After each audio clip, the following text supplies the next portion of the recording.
Hello, my name is Diane, and today I want to talk about some of the new releases that came out in 2023. Before this year, I never paid that much attention to new releases. I would here and there'd be one that really piqued my interest, and I would read the year that it came out. But this year, I really read a lot of them. I think about a third of everything that I read this year was a 2023 release. Something about this year, I just took a greater interest in the newer books coming out, and I really enjoyed a lot of them. Some of them were new favorites of mine, and some of them were just interesting stories that I wanted to try out, things that I wouldn't normally read but wanted to give a shot. Today I want to talk about the 10 best 2023 releases that I read. These are my 10 favorites of books that I read that came out this year. So starting off, I have The Lies of the Ajungo by Moses Osiotomi. This is the first novella in a new series. The second book, The Truth of the Aleki, is coming out next year. I'm very much looking forward to that. But The Lies of the Ajungo follows a main character, Tutu, who is a young boy, and he lives in this city in the desert, and their city doesn't have any water. The only way they receive it is through this deal that they've made with another people who have agreed to give them water in exchange for their tongues. So when everyone in the city reaches a certain age, their tongue is cut out and sent to these people so they can keep receiving water to live. It's a very strange deal, but it's the only deal that they have. It's the only way they can get water to survive.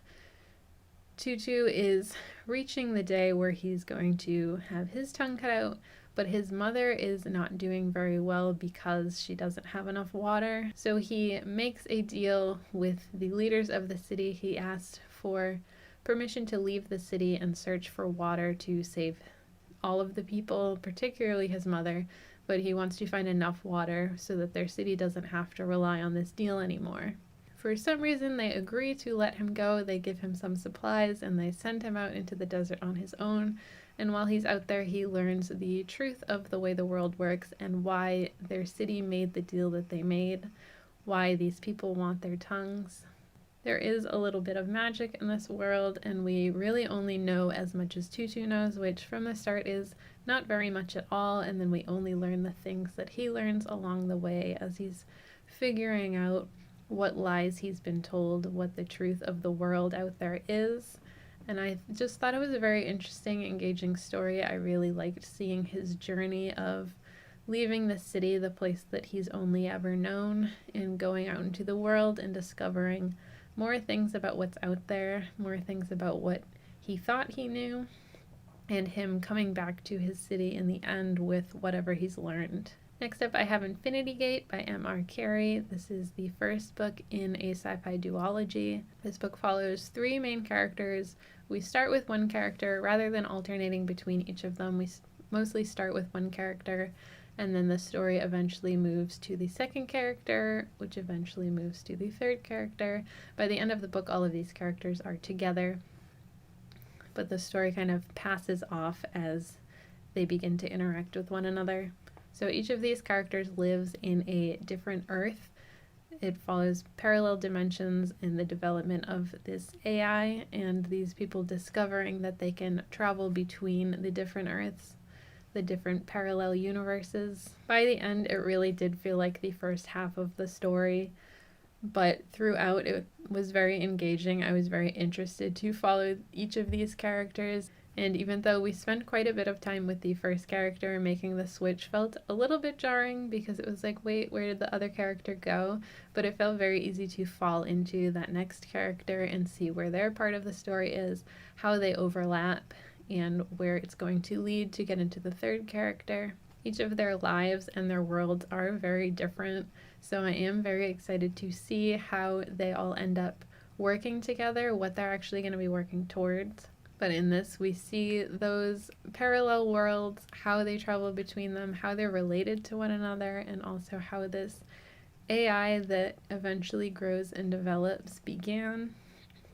I thought it was a very interesting story. I thought it was very engaging the way that it was written, and I'm definitely looking forward to seeing where it goes in the sequel.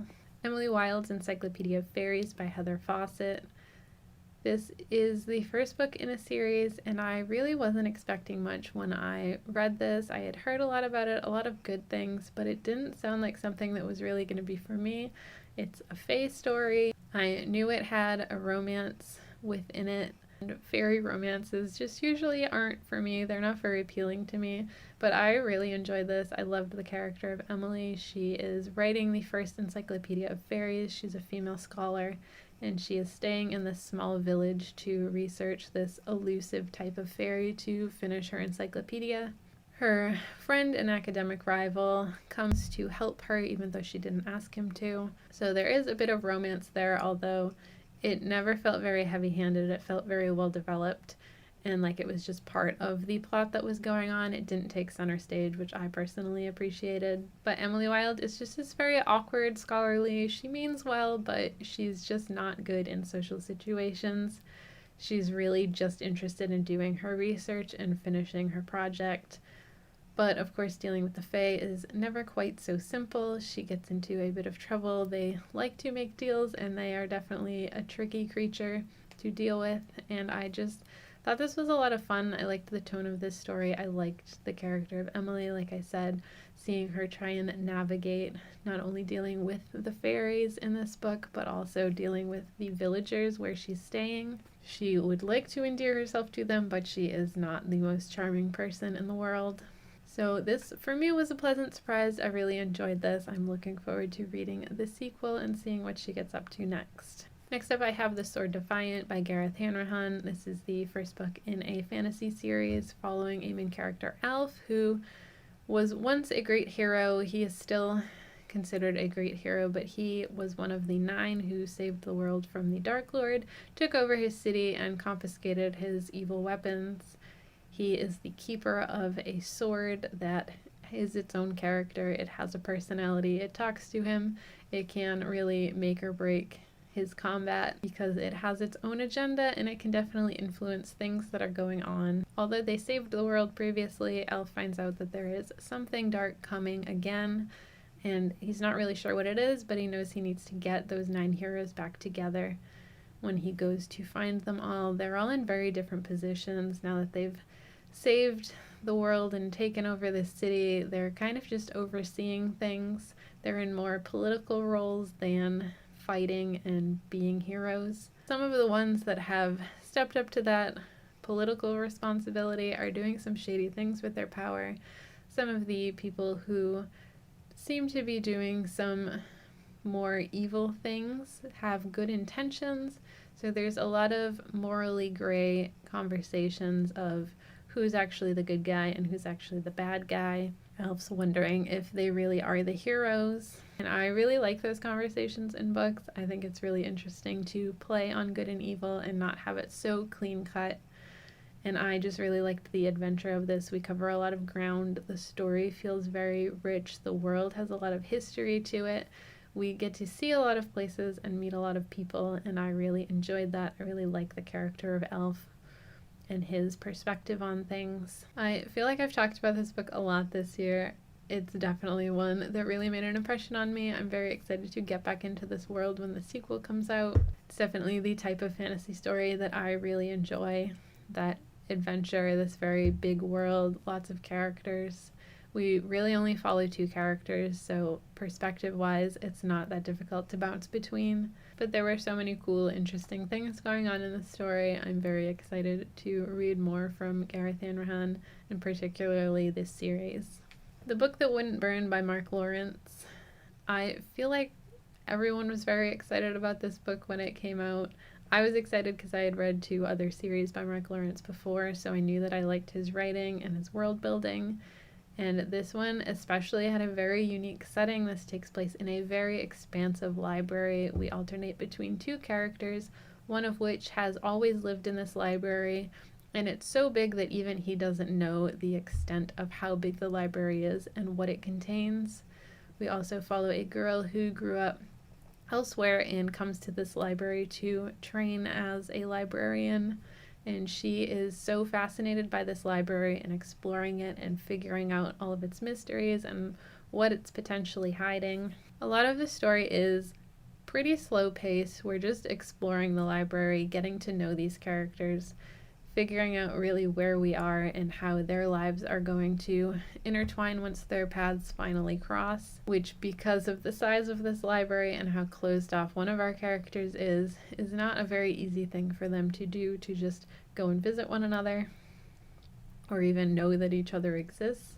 But the story definitely builds as we go through, seeing how they both got to be in the library and how they eventually meet one another, how magical this library really is. There's a lot of very peculiar things going on, things that even surprise the characters who have always lived in the library. And by the end, the story definitely picks up, and it seems like the second book is going to be even more exciting. I'm excited to see what's actually going on in this library, what more they're going to discover as they continue to explore. Mage in the Endless Unknown by S.J. Miller. This is a mostly wordless graphic novel. This, I thought, was a very fun read. It follows this mage who wakes up from a nap in a meadow and finds something very strange. They go through this portal and find themselves in a very scary world. There's some creepy things, there's some really bizarre things. The mage is just kind of trying to figure out where they are and how to safely get out, and each situation seems to get a little worse than the last. I think the writing style of this is very cute and fairly minimal, but the things that happen within are a little bit gruesome, a little bit terrifying. And I really liked the contrast between the style and the story. I also think it's very interesting and very impressive to tell a full story without really having any text at all to help you through. Nothing's being explained. You're just going through it and seeing things happen to this character, this very sweet, unsuspecting character.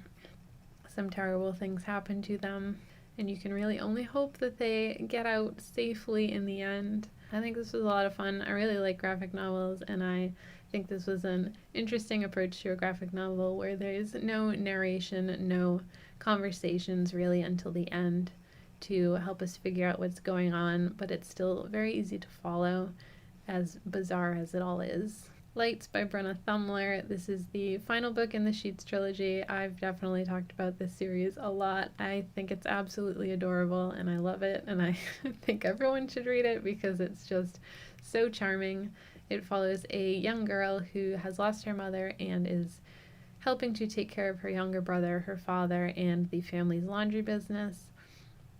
There is also a young boy who has recently passed away and become a ghost, and he is adjusting to his new ghost existence. He ends up living in this laundromat and unintentionally causing troubles for the girl Marjorie. They wind up meeting, discovering each other, and realizing how their lives are affecting one another, how the ghost's behavior is affecting this girl's life and making it even more difficult for her. They eventually meet another girl called Eliza. They're all dealing with different things between grief and becoming a ghost and bullying and loneliness and feelings like that. So there's a lot of really sad things going on in this story, but seeing their friendship and how they help one another through these things and how their families end up helping them through these things, I thought was really heartwarming. As heartbreaking as some of the moments in the story are, there are a lot of really sweet, positive things going on as well. And I really like the art. I really like the story. Each installment in this series follows primarily one of each of the characters, but they all definitely have their moments in each story. Overall, I just thought it was a really heartwarming story. Thornhedge by T. Kingfisher. This is T. Kingfisher's latest fantasy release. This is a Sleeping Beauty retelling following the fairy that curses Sleeping Beauty, which is an interesting twist on the Sleeping Beauty story that normally focuses on the princess and the prince. This follows the evil fairy who curses the princess to her magical slumber and is trying to keep anyone from getting to the tower to wake her. In this, the main character is called Toadling, and she is a changeling. She was taken from her family and brought to this other world and raised in this very strange place and learns magic, but it's a very warm, loving environment that she grew up in, and then she is sent back to curse the baby that was put in her place. Throughout the story, we learn a bit more about this baby and why she needs to be cursed, and what Toadling has done in the many years since the curse was set into place. It's a very interesting take on Sleeping Beauty, following the villain and making her just a very sweet character. I think this is a fairly quiet story in terms of a fantasy story. I think the climax, it doesn't feel quite as big as you might expect it to. And there are definitely some darker things happening, but they're done in a more lighthearted way. So this isn't going to be a big booming fairy tale at any point, but I did think it was a very interesting read, a very charming take on this character and this whole situation, figuring out exactly what happened and what was meant to happen, because there are some mistakes made along the way, some other characters that come into play here. But I personally really enjoyed this. I thought it was a very cute retelling of this fairy tale, a very strange retelling of this fairy tale as well. And the last book I want to talk about is Gods of the Wyrdwood by R.J. Barker. This is the first book in a fantasy series that centers around this man who just wants to be left alone. He basically lives as a hermit outside of these magical woods that are very dangerous for anyone to venture into. He is the only one who can successfully go in and navigate his way around and make his way out safely. But again, he just wants to be left on his own. Someone comes one day and asks him for help finding someone who has been lost within the woods. He agrees to help them and winds up picking up some companions along the way as we go on this adventure with him. I really loved the story. I loved the atmosphere and the setting of the story most of all. He has such an interesting relationship with the forest. It's not just that he knows the land or he grew up there or something so simple as that. He seems to have a real bond with this magical forest, and that is a part of why he can safely make his way through it and understand things about it that other people don't seem to understand. I also liked his relationship with the other characters that he meets along the way. Even though he just wants to be left alone, he ends up forming an interesting bond with these characters, who in turn form interesting bonds with one another. And I just liked this little cast of characters and going through this magical, interesting place with them. There are some other characters with their own agendas that come into play and affect them, but really my favorite thing about this was just the way that it was written. It felt very magical, felt very mysterious, and I liked exploring this world with this small cast of characters. So I'll be looking forward to getting back into this world with them when the sequel comes out. Those are all of my favorite releases that came out this year that I read. Let me know if you read any of these, or if you read something else that came out this year that you really loved. That's all for me today. Thanks for hanging out with me. I'll see you next time. Bye.